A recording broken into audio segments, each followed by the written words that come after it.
اعوذ باللہ من الشیطان الرجیم، بسم اللہ الرحمن الرحیم۔ تمام سننے اور دیکھنے والوں کو السلام علیکم۔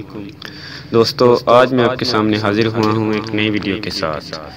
ٹیپو سلطان کی شہادت کا دلچسپ واقعہ کہ ٹیپو سلطان کو کیسے شہید کیا گیا، یہ جاننے کے لیے ویڈیو کو شروع سے لے کر اینڈ تک ضرور دیکھیں، اور ایک گزارش بھی ہے کہ جو لوگ چینل پر نئے ہیں وہ چینل کو ضرور سبسکرائب کر لیں اور ساتھ ہی بیل آئیکن پر بھی کلک کر لیں تاکہ آنے والی مزید نئی ویڈیو آپ تک بآسانی پہنچتی رہے۔ اور ویڈیو اچھی لگے تو ویڈیو کو لائک کرنا نہ بھولیں اور ویڈیو کو زیادہ سے زیادہ شیئر کریں تاکہ معلومات دوسرے لوگوں تک بھی پہنچ سکے۔ آئیے چلتے ہیں ویڈیو کی جانب۔ اوریہ مقبول جان صاحب نے 2014 میں ایک کالم لکھا تھا جس کا عنوان تھا "تجھے آبا سے اپنے کوئی نسبت ہو نہیں سکتی"۔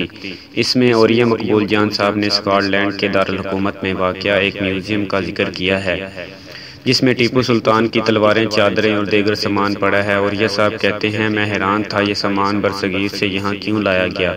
پھر کہتے ہیں، دراصل اس کی وجہ یہ تھی کہ ٹیپو سلطان کو جس فوج نے شہید کیا تھا اس کے سربراہ کا تعلق اسکاٹ لینڈ کے دارالحکومت سے تھا۔ اس شخص کا نام ڈیوڈ تھا۔ یہ 1757 میں ایک تاجر کے گھر پیدا ہوا۔ اس نے 1772 میں فوج میں کمیشن حاصل کیا اور 1779 میں اسے کیپٹن کی حیثیت سے ہندوستان بھیج دیا گیا۔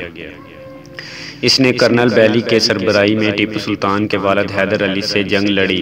اس جنگ میں انگریز کو بری طرح شکست ہوئی، اکثریت ماری گئی، جو فوج بچی وہ قیدی بنا لی گئی۔ ڈیوڈ بھی شدید زخمی تھا، اسے بھی قیدی بنا لیا گیا۔ اس نے 4 سال قید کاٹی، پھر آزاد ہو کر انگلستان پہنچا تو اسے لیفٹیننٹ کرنل کے عہدے پر ترقی دے دی گئی اور پھر 1790 میں اسے دوبارہ ہندوستان بھیج دیا گیا۔ یہاں اس نے ٹیپو سلطان کے ساتھ بہت سی جنگیں لڑی۔ آخری جنگ میں 50,000 سپاہیوں نے حصہ لیا۔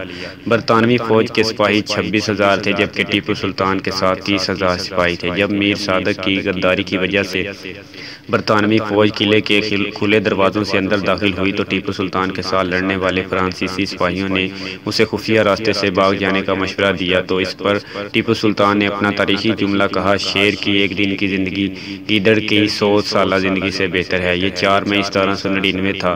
اسی دن ٹیپو سلطان کو شہید کیا گیا اور اسی شام ٹیپو سلطان کو دفن کر دیا گیا۔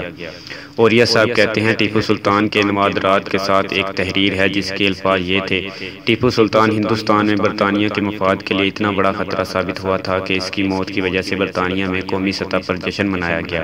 اوریہ صاحب کہتے ہیں، آج ہماری نسل کو اپنی تاریخ سے اس قدر لا علم کر دیا گیا ہے کہ انہیں معلوم ہی نہیں کہ ان کے آباء و اجداد کس جرات و بہادری کے پیکر ہوا کرتے تھے۔